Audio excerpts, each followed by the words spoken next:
22-ാം വയസ്സിൽ ഒരു ഗവൺമെന്റ് ജോലി. അതെ, ഇന്ന് നമ്മളുള്ളത് Kerala PSC local self government department public health inspector grade 2 തസ്തികയിൽ പത്തനംതിട്ട ജില്ലയിൽ 6ാം റാങ്ക് നേടിയ അതുല്യക്കൊപ്പമാണ്. അപ്പൊ ആദ്യം തന്നെ അതുല്യയുടെ ഏജ് ആണ് ഞാൻ എടുത്തു പറയുന്നത്. വെറും 22-ാം വയസ്സിലാണ് അതുല്യ ഈ ഒരു വലിയൊരു നേട്ടം കൈവരിച്ചിരിക്കുന്നത്. അപ്പൊ ആദ്യം തന്നെ അതിലേക്ക് ഞാനൊരു ഹ്യൂജ് കൺഗ്രാറ്റ്സ് നേരുന്നു. തോറ്റുപോകുന്നൊരു ഭയം എനിക്കുണ്ടായിരുന്നു. അതിൽ നിന്ന് 6ാം റാങ്ക് എന്ന സ്വപ്നത്തിലേക്ക് എന്നെ എത്തിച്ചത് സെനത്തിന്റെ മെന്റർഷിപ്പാണ്. അതുല്യയുടെ അച്ഛനും അമ്മയാണ്. അപ്പൊ 22-ാം വയസ്സിൽ ഒരു വലിയ നേട്ടം തന്നെയാണ് അതുല്യ നേടിയിരിക്കുന്നത്. ആദ്യത്തെ 10 റാങ്കിൽ 6ാം റാങ്ക് ഗവൺമെന്റ് PSC സർവീസിലാണ് 6ാം റാങ്ക് നേടിയിരിക്കുന്നത്. അപ്പൊ ഈ ഒരു വലിയ നേട്ടത്തില് അച്ഛനും അമ്മയ്ക്കും എന്താണ് നമ്മുടെ പ്രേക്ഷകരോട് പറയാനുള്ളത്? സന്തോഷമല്ല ഇതിൽ കൂടുതൽ സന്തോഷം ഇല്ല. ബന്ധുകാരതുപോലെ സഹായിച്ചിട്ടുണ്ട്. അപ്പൊ അതിങ്ങനെ ഈ ഒരു +2 കഴിഞ്ഞ ഈ ഒരു കോഴ്സിലേക്കല്ലേ പോയിരുന്നത്. അപ്പൊ അത് കഴിഞ്ഞിട്ട് ആൾക്ക് എങ്ങനെ സപ്പോർട്ട് നമ്മൾ മാക്സിമം പ്രൊവൈഡ് ചെയ്യാൻ നോക്കിയിട്ടുണ്ട്. ഒരു നല്ല ടെൻഷൻ ആയിട്ടുള്ള നല്ല ടെൻഷൻ ഉള്ള ഒരാളായിരുന്നു. അപ്പൊ മാക്സിമം നമ്മുടെ സൈഡിൽ നിന്നും ആൾക്കൊരു സപ്പോർട്ട് പ്രൊവൈഡ് ചെയ്യാൻ നോക്കിയിട്ടുണ്ട്. അതൊക്കെ എങ്ങനെ അമ്മ കാണാറുണ്ടായിരുന്നു ആള് പഠിക്കുന്ന ടൈമിൽ ഹാർഡ് വർക്ക് ചെയ്യുന്നവരൊക്കെ? അതുല്യ നമ്മുടെ ഓൺലൈൻ ബാച്ചിലർ സ്റ്റുഡന്റ് ആയിരുന്നു അല്ലേ? ഓക്കെ, ജൂലൈയില് public health inspector bachelor student ആയിരുന്നു. വന്ന ടൈമിൽ ആൾക്ക് നല്ല ടെൻഷനായിരുന്നു. ഞാനായിരുന്നു കോർഡിനേറ്റർ, ടെക്നിക്കൽ കോർഡിനേറ്റർ ഞാനായിരുന്നു.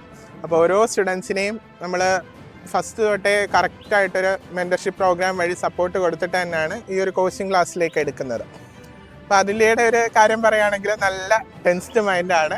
എപ്പോഴും എക്സാമിൻ്റെ കാര്യങ്ങൾ, അതുപോലെ തന്നെ പ്രിപ്പയർ ചെയ്യാൻ നേരം ഡൗട്ട് ക്ലിയർ ആവുക, അങ്ങനെ ഒരു ചെറിയൊരു ടെൻഷൻ ഉണ്ടായിരുന്നു. അപ്പോൾ നമുക്കറിയാം കോവിഡിൻ്റെ ടൈം ആയപ്പോഴാണ് ഈ ഒരു ഓൺലൈൻ ബാച്ചുകൾ കൂടുതലായിട്ട് എല്ലാ ഇൻസ്റ്റിറ്റ്യൂട്ടും, പല കോച്ചിങ് ഇൻസ്റ്റിറ്റ്യൂട്ടുകളുണ്ട്, അവരെല്ലാം ഈ ഓൺലൈനിലേക്ക് സ്വിച്ച് ചെയ്യാൻ തുടങ്ങിയത് ഈ ഒരു കോവിഡിൻ്റെ ടൈം ആയപ്പോഴാണ്. അപ്പം ബാക്കിയുള്ള ഇൻസ്റ്റിറ്റ്യൂട്ടുകളിൽ നിന്ന് നമ്മുടെ ഓൺലൈൻ ബാച്ച് എന്ന് പറഞ്ഞാൽ അതിൽ ഓഫ്ലൈൻ നോക്കിയിട്ടുണ്ടാവാം. അപ്പം എന്തുകൊണ്ടാണ് ഈ നമ്മുടെ ഓൺലൈനിലേക്ക് വരാനുള്ള ഒരു കാര്യം എന്താണ്? എനിക്ക് PSC കോച്ചിങ് എന്ന് പറഞ്ഞപ്പോ വീട്ടിലെല്ലാരും പറഞ്ഞു ഓഫ്ലൈൻ തന്നെ പോന്ന് പറഞ്ഞു. പക്ഷെ സെനത്തിന്റെ ഓൺലൈൻ ക്ലാസ് കണ്ടു കഴിഞ്ഞപ്പോൾ എനിക്ക് ഓൺലൈൻ ക്ലാസ് ആണ് കുറച്ചുകൂടെ ബെറ്റർ എന്ന് തോന്നി. അങ്ങനെയാണ് ഞാൻ ഓൺലൈൻ ക്ലാസ് ചൂസ് ചെയ്തത്. ഓക്കെ, നമ്മുടെ ഈ ഒരു ഓൺലൈൻ വരുമ്പോഴത്തേക്ക് ബാക്കിയുള്ളവരിൽ നിന്ന് എന്താണ് ഒരു പ്രത്യേകത? നമ്മുടെ നെറ്റ്വർക്ക് ഇഷ്യൂസ്, പല ഇൻസ്റ്റിറ്റ്യൂട്ടുകളുടെയും കോച്ചിങ് എടുക്കുമ്പോഴത്തേക്ക് നെറ്റ്വർക്ക് ഇഷ്യൂസ് വരാറുണ്ട്. നമ്മള് അങ്ങനെ പല പല പ്രശ്നങ്ങൾ, സ്റ്റുഡൻസിനാണെങ്കിലും റേഞ്ച് ഇല്ലാത്ത അങ്ങനെയൊക്കെ പല പല പ്രോബ്ലംസ് വരാനുണ്ട്. നമ്മുടെ ഒരു കോച്ചിങ്ങിൽ എങ്ങനെയാ തോന്നിയത്?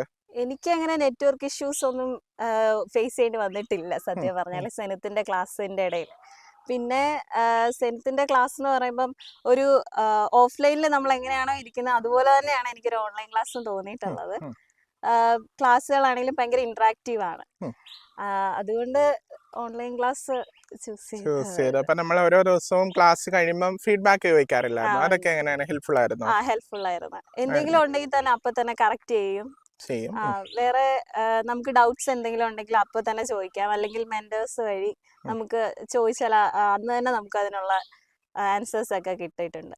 ഓക്കെ, അല്ല ഈ ഫീഡ്ബാക്ക് ബേസ്ഡ് ക്ലാസ് എന്ന് പറയുമ്പം എങ്ങനെയാണ് നമ്മൾ ചെയ്യുന്നതെന്നുള്ള സ്റ്റുഡൻസിനൊന്ന് പറഞ്ഞു? ഫീഡ്ബാക്ക് ബേസ് ഇപ്പം എന്തെങ്കിലും ഒരു ഇഷ്യൂ ഉണ്ടെങ്കിൽ തന്നെ അപ്പൊ തന്നെ ക്ലാസ്സിന്റെ ഇടയിൽ തന്നെ ക്ലാസ് സ്റ്റോപ്പ് ചെയ്തിട്ട് അത് കറക്റ്റ് ചെയ്ത് പോവാണ് ചെയ്യുന്നത്. അല്ലാതെ പിന്നെ അത് ആ വീഡിയോസ് അടുത്ത ടൈം ബെറ്റർ ആക്കാനുള്ളൊരു അങ്ങനല്ല, അപ്പൊ തന്നെ കറക്റ്റ് ചെയ്ത് പോവാണ് ചെയ്യുന്നത്. നമ്മൾ ഓരോ ക്ലാസ് കഴിയുമ്പോഴും സ്റ്റുഡൻസിനോട് ചോദിക്കുന്ന ഒരു ഫീഡ്ബാക്കിൽ ആർക്കെങ്കിലും ക്ലാസ് ഇഷ്ടപ്പെട്ടില്ല എന്നൊരു കാര്യം പറയുകയാണെന്നുണ്ടെങ്കിൽ നമ്മൾ അത് റീടേക്ക് ചെയ്യും. അതാണ് ബാക്കിയുള്ള ഇൻസ്റ്റിറ്റ്യൂട്ടിൽ നിന്ന് നമുക്ക് എടുത്തു കാണിക്കാൻ പറ്റുന്ന ഒരു പോയിന്റ് തന്നെയാണ്.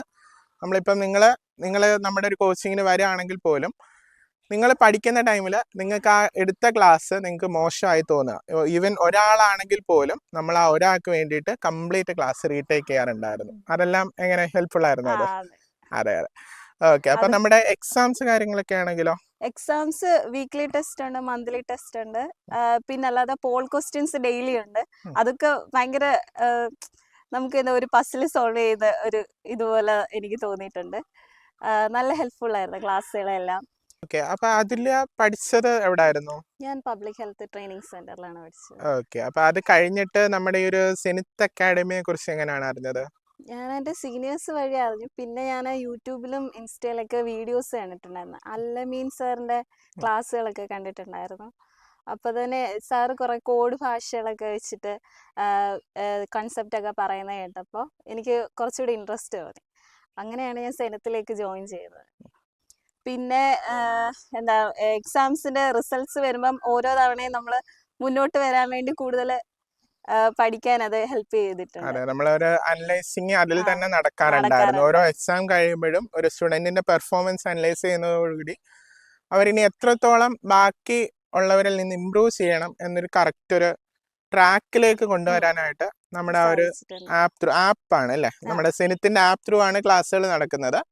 അപ്പോൾ ഈ ഒരു ആപ്പിൽ നിങ്ങളുടെ പെർഫോമൻസ് അനലൈസ് ചെയ്യാൻ വേണ്ടിയിട്ടുള്ള കാര്യങ്ങൾ നമ്മൾ മാക്സിമം കൊണ്ടുവരാനായിട്ട് നോക്കിയിട്ടുണ്ട്.